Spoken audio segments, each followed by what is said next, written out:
ഏറെ തിരിച്ചടികൾക്ക് ശേഷം യുദ്ധത്തിൽ കീവിനെ കീഴ്പ്പെടുത്താൻ റഷ്യൻ സൈന്യം സജ്ജമാകുന്നു.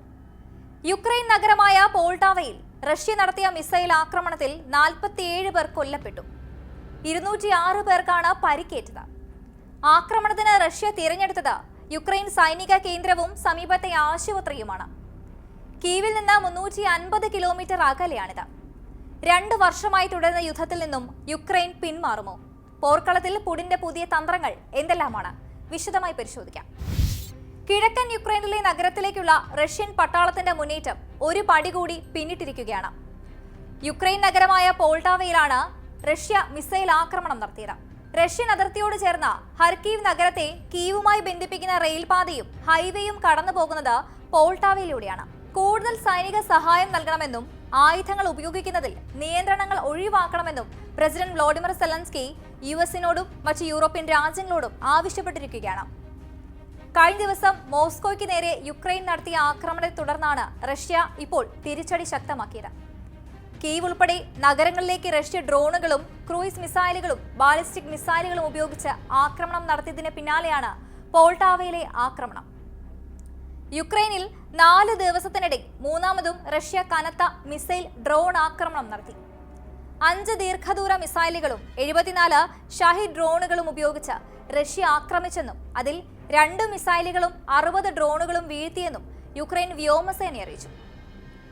14 ഡ്രോണുകൾ ലക്ഷ്യത്തിലെത്തുന്നതിന് മുൻപ് വീണു. 3 ജില്ലകളിലായി വീണ ഇവയുടെ അവശിഷ്ടങ്ങൾ ചെറിയ തോതിലുള്ള തീപിടുത്തത്തിന് ഇടയാക്കിയെങ്കിലും കാര്യമായ നാശനഷ്ടമില്ല.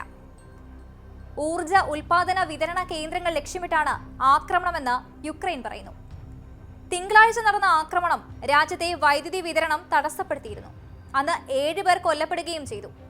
ദീർഘദൂര മിസൈലുകളും ഡ്രോണുകളും ഉപയോഗിച്ച് ജനവാസ കേന്ദ്രങ്ങളിൽ ആക്രമണം തുടരാൻ അനുവദിക്കരുതെന്ന് Ukraine president Volodymyr Zelensky European രാജ്യങ്ങളോട് അഭ്യർത്ഥിച്ചിരിക്കുകയാണ്.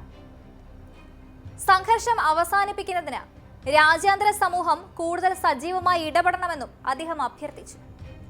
ഇതേസമയം ക്രിമിയയിൽ യുക്രൈൻ നടത്തിയ ഡ്രോൺ ആക്രമണം പരാജയപ്പെടുത്തിയതായി റഷ്യൻ സൈന്യം അറിയിച്ചു. കരിങ്കടലിലെ ഉപദ്വീപുകൾ ലക്ഷ്യമിട്ട് യുക്രൈൻ അയച്ച 4 ഡ്രോണുകൾ ലക്ഷ്യത്തിലെത്തും മുൻപ് തകർത്തതായും പറഞ്ഞു. റോസ്റ്റോവിലെയും കീറോവിലെയും റഷ്യയുടെ എണ്ണ സംഭരണ കേന്ദ്രം ആക്രമിച്ച് റഷ്യൻ മുന്നേറ്റം തടയാനും യുക്രൈൻ നിലവിൽ ശ്രമിക്കുകയാണ്. 2.5 വർഷം പിന്നിട്ട റഷ്യ യുക്രൈൻ യുദ്ധം ഇപ്പോൾ നിർണായക ഘട്ടത്തിലാണ്. യുക്രൈൻ സേനയെ തുരത്താനായി റഷ്യ കിഴക്കൻ യുക്രൈൻ ആക്രമണം കടുപ്പിച്ചിട്ടുണ്ടെന്ന് വ്യക്തമാകുന്നു. ഓഗസ്റ്റ് 6-ന് പടിഞ്ഞാറൻ അതിർത്തിയിലൂടെയായിരുന്നു യുക്രൈൻ സൈന്യം മേഖലയിലേക്ക് അപ്രതീക്ഷിത കടന്നുകയറ്റം നടത്തിയത്. ഇനി കണ്ടറിയണം എന്താകും പശ്ചിമേഷ്യയിൽ സംഭവിക്കുക എന്ന്.